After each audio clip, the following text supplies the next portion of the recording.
जय जय सिया राम भक्तों, आप सभी को जय जय सिया राम भक्तों। आप सभी का स्वागत है मुझे राम मिल गए चैनल पर। मैं आशीष मिश्रा। भक्तों, आज मेरा तीसरा एपिसोड है। किस तरह एक नौकरी करने वाले को राम जी की कृपा ने मालिक बना दिया। एक नौकर को किस तरह राम जी की कृपा ने मालिक बना दिया, ये कहानी आज आप सबके सामने मैं लाया हूँ। मेरे वीडियो पर सारे एपिसोड निज अनुभव के हैं।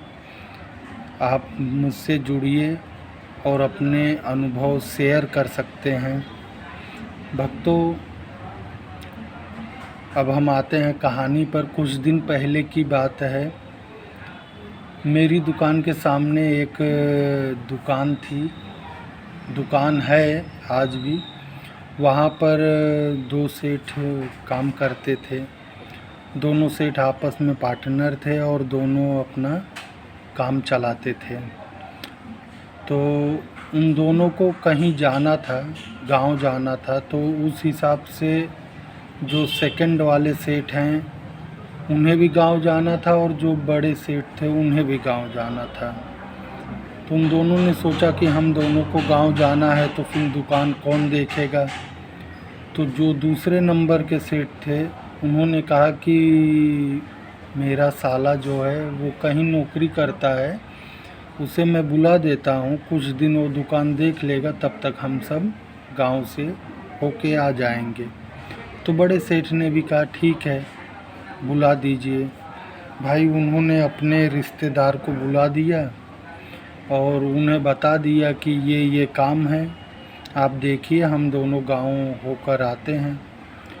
और उनके रिश्तेदार दुकान देखने लगे। वो दोनों गांव गए थे। गांव से जब वो दोनों आए तो उन दोनों ने देखा कि वह रिश्तेदार अच्छा मुनाफा कमा के दिया है और दुकान की अच्छी देखभाल भी कर रहा है। तो वो दोनों सेठ बोले कि भाई, तू दूसरी जगह जो नौकरी करता है हमारे यहाँ कर, जो भी तेरी पगार है वो हम दोनों देंगे।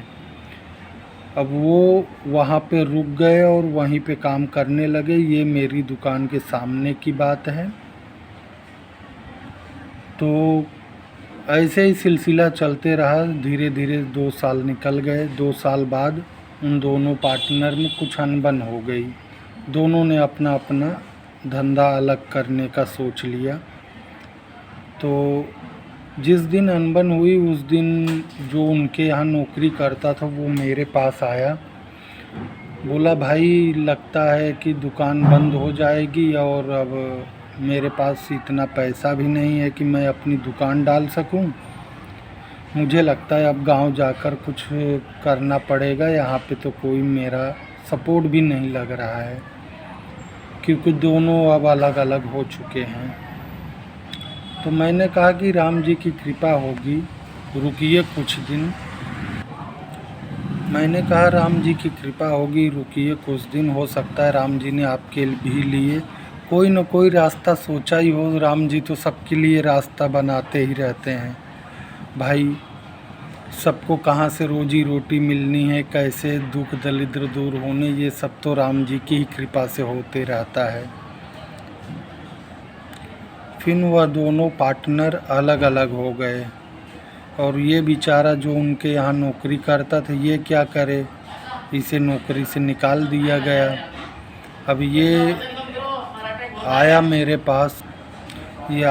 पास और मुझे कहने लगा कि लगता है अब मुझे गांव जाना ही पड़ेगा, क्योंकि दोनों जन अलग हो गए हैं। तो मैंने कहा, गांव जाकर आखिर आप करोगे क्या?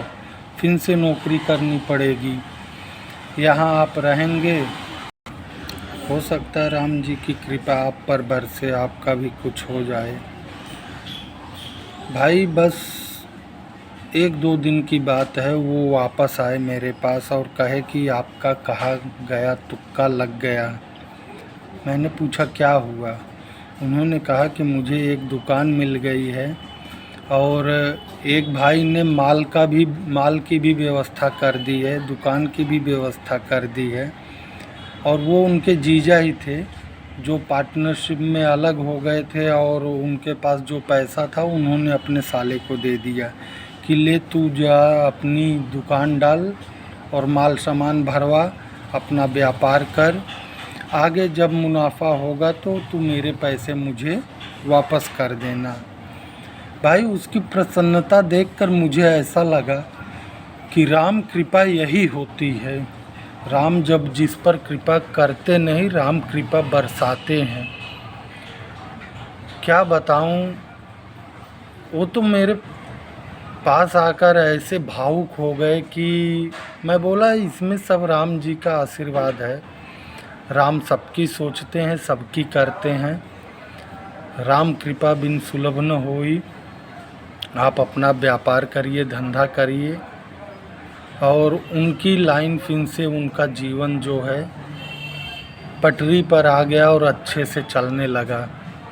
भक्तों, मेरे चैनल पर जो भी आपको मिलेगा सटीक जानकारी मिलेगी। आप मेरे चैनल को लाइक करिए, सब्सक्राइब करिए।